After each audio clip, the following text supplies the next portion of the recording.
Our speaker this morning is Martha LaGuardia-Kotite. I hope I pronounced that right.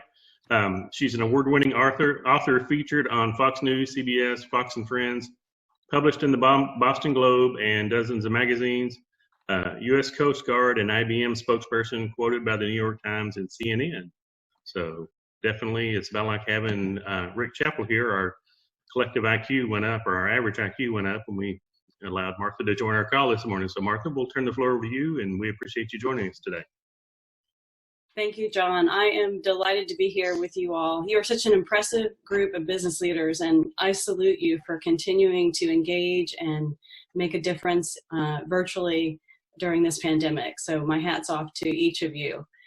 I am Martha LaGuardia-Kotite, and I am an empowerment enthusiast.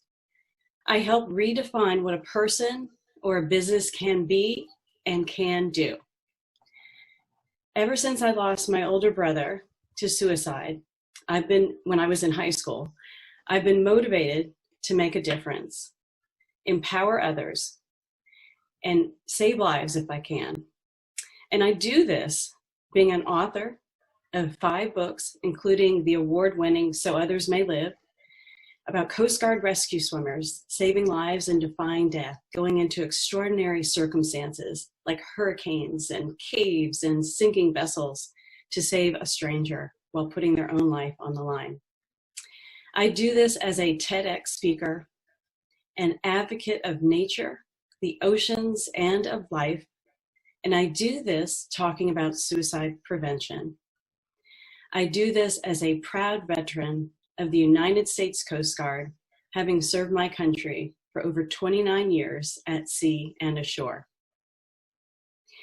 Why is empowerment important for business, for dealing with change, or the storm, this pandemic that we're in now? The data shows us empowerment is essential for a person's vigor toward their work, dedication towards their job, and empowerment leads to personal wellness, satisfaction, and fun. Empowering leaders are more effective at influencing creativity. And now, more than ever, we need to focus on what comes next with a long view. Business will have to be reinvented. Empowering leaders are more likely to be trusted and influence employee performance in a positive way by empowering their people to think outside the box, creatively. My presentations help teams realize their potential, what they can be and can do. I empower people and businesses to redefine themselves, help them weather the storm. One of my presentations is called Leading Your Crew Through Calm and Turbulent Seas. With the COVID pandemic spreading around the world and into our communities and our businesses, we are all in the same storm, just not in the same boat. From my decades of service at sea and ashore, dealing with the aftermaths of hurricanes, oil spills, mass migrations, you name it, I have taken what I've learned on the front lines and infused these lessons into my discussion, along with stories of men and women I have written about. Because we have a very short time together today, I will just highlight some of what I offer in this presentation, which I can share virtually or in person as a breakout or a keynote. When I think of leading through a crisis, I think of opportunity to make a difference. Managing a crisis can be exciting. There's an urgency to find solutions, even save lives. My adrenaline gets going and decisions are quick and based on the information we have before us. But leading through a crisis requires that longer view. This is a marathon, not a sprint. The trap is managing for the present instead of leading for the future. So step 1 is lead for the long run with a long view. Leave the narrow focus, the tactical decisions for those managing the present, those you have trusted and delegated to make tough decisions every day. One of my sea stories, which illustrates this, took place during the Deepwater Horizon oil spill. I worked for Admiral Thad Allen in Washington, D.C., when he was the National Incident Commander. This crisis unfolded quickly at first, and then continued for years. In the beginning, it felt like it would be contained as a fire resulting from an explosion on an oil rig. Our mission? Search, save lives, put the fire out. As we all know now, once the fire was out, the oil was still flowing. It took months to stop the oil from escaping the deep well in the middle of the Gulf of Mexico. It took years to mitigate the aftermath, both politically and environmentally, across Louisiana, Mississippi, Alabama, and Florida. The issues were broad: legal, political fallouts, environmental impacts, and interagency coordination with responders, the responsible party, local and state officials, and businesses. Leadership was needed to focus on the long run, the end game, recovery, by addressing the political implications consuming the federal, state, and local officials. Management was essential for the day-to-day, for the response to the oil spill itself. This combination of leadership and management would work together for months, which became years. The next step for leading in a crisis successfully, step 2, avoid trying to control everything. How many of us do that? I've learned to expect the unexpected every day in a crisis. Things change. Your team needs to pivot and adjust. If there are layers and layers of approvals or processes to get to the action, then the organization, the business, is less responsive and frustration grows. Communication breaks down. Empower your people to manage the day-to-day. Crises are crises because they affect people. The solution is to unite people in beliefs and goals which are clearly communicated. That brings us to step 3, inclusive leadership. Take care of your people. This means developing a common and clear mission that gives people a purpose to work for.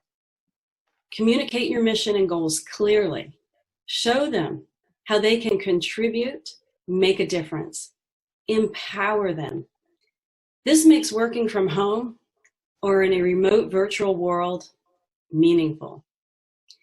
Inclusion and empowerment contribute to well-being and hope and fun. There's so much more to share during my full presentation, so let's just recap what we talked about today.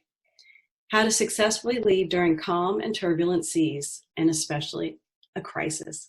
Step 1, lead for the long run. This is a marathon, not a sprint. Step 2, avoid trying to control everything. Communicate clearly and often. And step 3, inclusive leadership. Take care of your people. Empower them. Successful leaders know that while they are leading for the future, a promising future, their team is effective managing the present, and the two are interdependent, like a Venn diagram, 2 circles that overlap, a leading and a managing circle. And as it unfolds, the event, they separate slightly, but they never fully separate. And both make a difference when it matters the most. Looking back at my decades in the Coast Guard, rising to the senior rank of captain, being a mother and a wife, I faced challenges. I made mistakes, and at times I was afraid. And I learned a lot along the way. I discovered the courage, how to be me, and grew to become an empowering leader to help teams work through events of national significance.